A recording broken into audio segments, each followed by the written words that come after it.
इस नियम के अनुसार, इस नियम के अनुसार हेलो,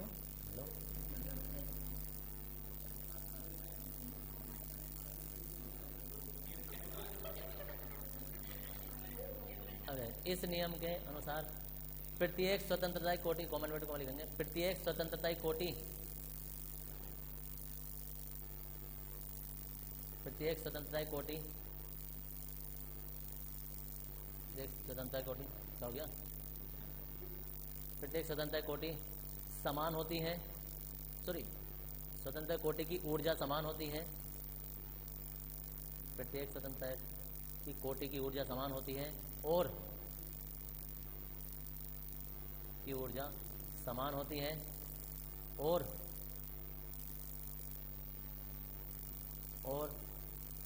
प्रत्येक कोटि, प्रत्येक कोटि की ऊर्जा का मान, और प्रत्येक कोटि की ऊर्जा का मान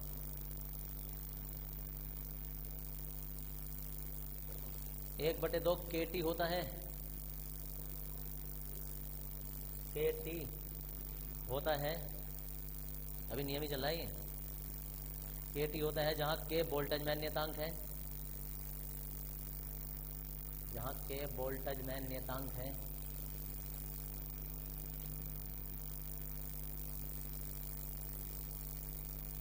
बोल्टजमैन नियतांक है, और T परमताप है, और T परमताप है,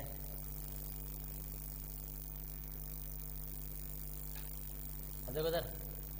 जब हमें पता चल गया कि स्वतंत्र कोटि, जितनी भी स्वतंत्र कोटि हो तो सबकी ऊर्जाएं समान होती है, इसे संवितरण नियम कहते हैं, इन्वर्टेड कॉमा बंद कर देंगे। अब हमें यह भी पता चलेगा कि एक कोटि का मान कितना होता है, एक कोटि का कितना, हाफ kT होता है, तो हम कहेंगे एक परमाणविक गैस के लिए, एक परमाणु गैस के लिए हम कहेंगे क्योंकि ऊर्जा के संवितरण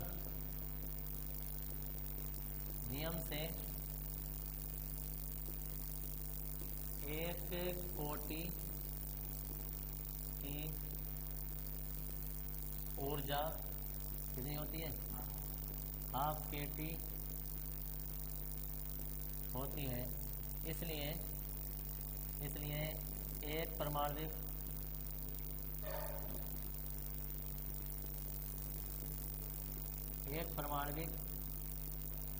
गैस की कुल ऊर्जा कितनी हो जाएगी भाई, देखो एक परमाणविक गैस, एक कोटि की ऊर्जा तो 1/2 kT होती है, एक कोटि की, और एक परमाणविक गैस में कितनी स्वतंत्र कोटि होती है, एक परमाणविक गैस की स्वतंत्र कोटि कितनी होती है, 3, तो इसकी कुल ऊर्जा जो है वो इतनी हो जाएगी, कितनी, कि 3/2 kT, ये ऊर्जा आ गई तुम्हारी, कुल ऊर्जा। अब ये कुल ऊर्जा इतनी आ गई, कोई बात नहीं, हम कहेंगे n मोल के लिए, तो n मोल के लिए जब हम मान निकालेंगे तो U बराबर 3/2 kT और इंटू n से गुणा हो जाएगी, क्योंकि जैसे ये 1 मोल था, ये n मोल के लिए आ गया। अब एक फॉर्मूला होता है, देखो उधर एक फॉर्मूला था कि K बराबर R/NA, फिर से गुणा कर देंगे तो R बराबर क्या हो जाएगा, R बराबर हो जाएगा NA और ये K, NA और K आपस में जब मिलेंगे ना तो क्या बना देंगे, R, तो इसलिए U बराबर जो है वो 3/2 RT हो जाएगा। अब 3/2 RT तो हो गया, अब हम कहेंगे यहाँ से CB का मान, CB का मान, अब देखो CB का मान जो होता है, CB बराबर होता है delta U upon delta T, C बराबर, या हम इसे ऐसे भी लिख सकते हैं कि U अपॉन T, ठीक है जी। अब u अपॉन टी जब हम लिखेंगे, ऐसा क्यों कर रहे हैं हम,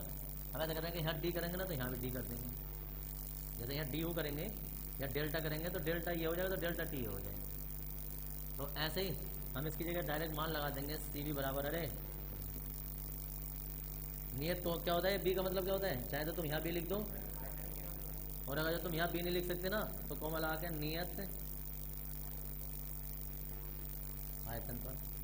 अब नियत आयतन पर सी बी बराबर जो है वो तुम्हारा, इसका मान लगा देंगे हम 3/2 आर टी अपॉन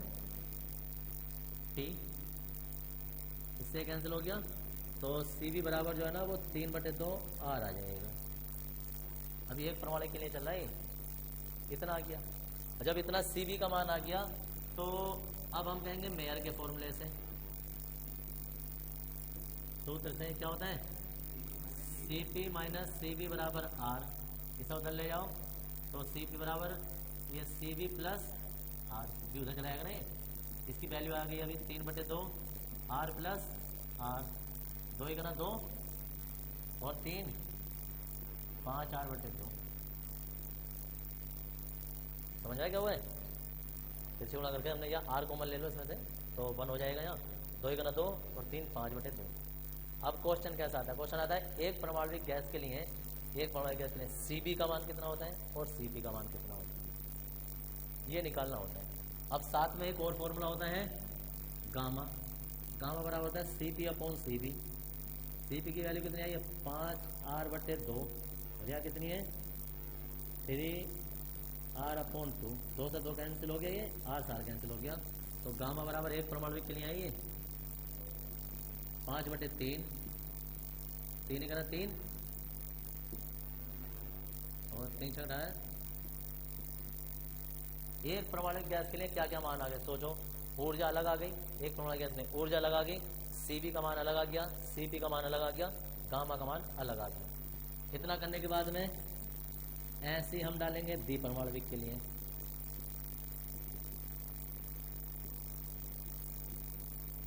और ऐसे डालेंगे हम त्रिपरमाणविक के लिए। कितना करेंगे, क्या पता करेंगे, हाँ जी